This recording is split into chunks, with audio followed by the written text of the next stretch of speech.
Okay, so coming back to this issue of the triple transition, our priorities are our priorities for Myanmar. I guess you could say the overall priority is that we want Myanmar to succeed.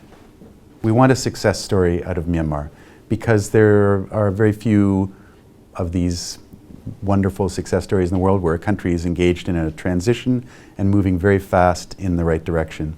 And the transition in Myanmar is so ambitious because it's on these three tracks. So practically speaking, what's our contribution? As I said, we were a very active contributor to grassroots organizations that were dealing with issues like freedom of speech, religious tolerance, LGBT rights. A lot of we were engaged in supporting domestic actors to be more effective. And in terms of the peace process has been kind of a Myanmar, it's their peace process and they haven't been looking for outside assistance too much. But that's something that we've followed very carefully.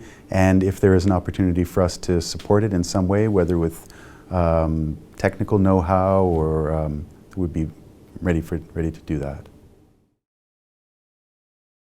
Oh, it's by no means complete. I mean, a lot of very dramatic things have done, as I said, these issues of especially civil liberties and so on.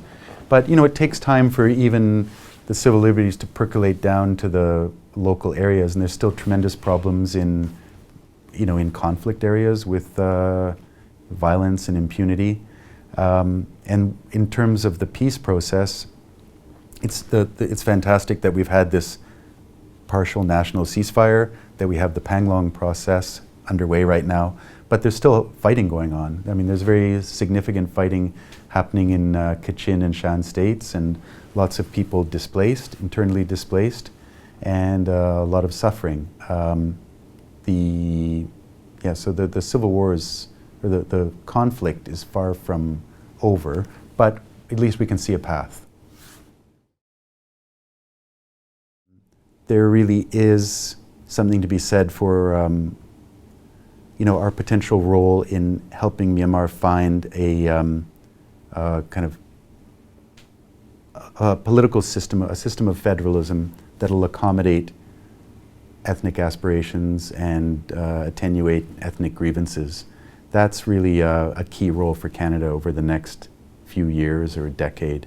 And Canada's federal system is well over a century old, and it's always in need of fine-tuning.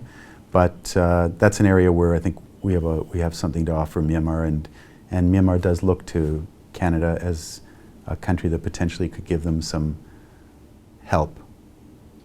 Not tell them what to do, that's for them to decide, but help in areas like federalism, but also issues like inclusion, multiculturalism, and so on. Those are real challenges in Myanmar.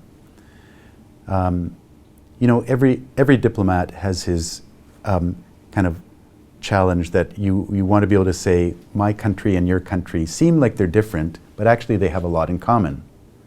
Now, that was a really hard sell for Myanmar people at first, because they think of Canada as a country that has absolutely nothing in common with Myanmar. It's cold, it's far away, it's kind of rich and peaceful, but my contention when I talked to them was, okay, think about the things that we do have in common. We're countries that have challenges of geography. Myanmar is a pretty big country by Southeast Asian standards, and it has a lot of challenges because of transportation issues. It's a country that's multi-religious, multilingual, multi-ethnic, and has to deal with these issues. It's also a country that's resource-rich, and that has been at times a curse for Myanmar. The role of resources in the ongoing civil war is pretty well documented. So there are a lot of things that Canada and Myanmar do have in common, apart from the weather. To a certain extent, I would just like to see a consolidation of some of these gains. As someone who's spent a lot of time in Myanmar in 2004, 2005, 2006, I'm constantly amazed when I look at a newsstand, right? Or we did have a habit of, if you're in a tea shop and you talked about you'd be looking over your shoulder and worried about, are there going to be recriminations later? So just every day or month or year that goes by that these new habits of freedom are not rolled back is a really positive thing, as it becomes harder and harder to roll it back. And some kind of coup or significant rollback of freedoms is becoming increasingly far-fetched. But I think the key thing is I'd like to see some sort of peace agreement, a broader peace agreement that really brings an end to the remaining fighting. And of course, the really knotty problem is the one of Rakhine State.